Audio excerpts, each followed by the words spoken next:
সুন্দর সকাল সবসময় সুন্দর দিনের নিশ্চয়তা দেয় না। কখনো কখনো সূর্যোদয়ের আলোতেই লুকিয়ে থাকে দীর্ঘ ছায়া। ঠিক 18 মাস আগে এক নোবেল জয়ীর নেতৃত্বে যখন নতুন পথ চলা শুরু হয়েছিল, তখন সবার চোখে ছিল পরিবর্তনের আকাশ ছোঁয়া স্বপ্ন। তবে এক নতুন সরকারের শপথের প্রাক্কালে সেই অধ্যায়ের শেষ হচ্ছে। কিন্তু মনে প্রশ্ন থেকেই যায়, এই 18 মাস কি আমাদের প্রত্যাশা পূরণ করেছে, নাকি এটি কেবল এক অপূর্ণ স্বপ্নের গল্প হয়েই থেকে যাবে?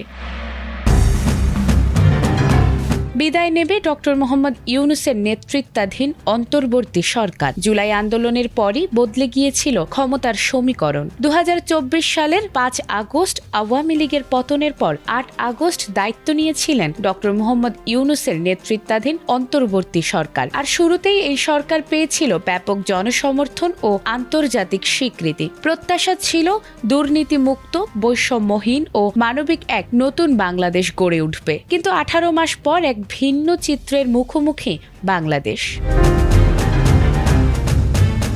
কিন্তু সময়ের সঙ্গে সঙ্গে বিতর্কও বেড়েছে। সামনে এসেছে আইন শৃঙ্খলা পরিস্থিতি নিয়ে অভিযোগ। হিউম্যান রাইটস ওয়াচের প্রকাশিত বার্ষিক প্রতিবেদন 2026-এ বলা হয়েছে, রাজনৈতিক পরিবর্তনের পরও মানবাধিকার পরিস্থিতিতে কাঙ্ক্ষিত অগ্রগতি হয়নি। যদিও সরকারের দাবি ছিল দীর্ঘদিনের কাঠামোগত দুর্বলতা কাটিয়ে উঠতে সময় প্রয়োজন। অর্থনীতিতেও চাপ স্পষ্ট, আর বিশ্বব্যাংক ইঙ্গিত দিয়েছে দারিদ্র্য বৃদ্ধির। বাংলাদেশ ব্যাংকের হিসাবে খেলাপি ঋণ 6 লাখ কোটি টাকা ছাড়িয়েছে। সংকোচনমূলক মুদ্রানীতি ও উচ্চ সুদের হার বিনিয়োগে প্রভাব ফেলেছে বলে অভিযোগ ব্যবসায়ীদের। অন্যদিকে সরকার বলছে মূল্যস্ফীতি নিয়ন্ত্রণই ছিল এ নীতির লক্ষ্য। অভিযোগ উঠেছে শিক্ষা, সংস্কৃতি ও গণমাধ্যমেও অস্থিরতার। সাংবাদিক ও ব্যবসায়ীদের বিরুদ্ধে মামলা, নারীদের নিরাপত্তা প্রশ্ন, এসব ইস্যু রাজনৈতিক বিতর্ককে আরও তীব্র করেছে। সরকার পক্ষের বক্তব্য ছিল আইন অনুযায়ী ব্যবস্থা নেওয়া হয়েছে, তাই মতপ্রকাশের স্বাধীনতা দমনের অভিযোগ ভিত্তিহীন। এছাড়াও আলোচনার সৃষ্টি হয়েছে পররাষ্ট্রনীতিতে অনিশ্চয়তা ও ভিসা জটিলতা নিয়েও।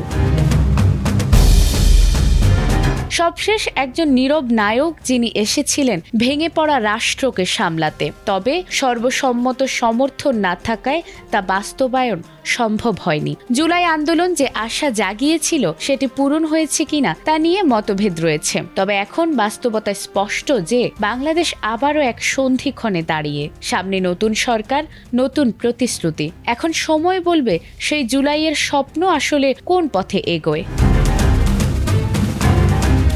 নাজমুন নাহার জান্নাত, এটিএন বাংলা।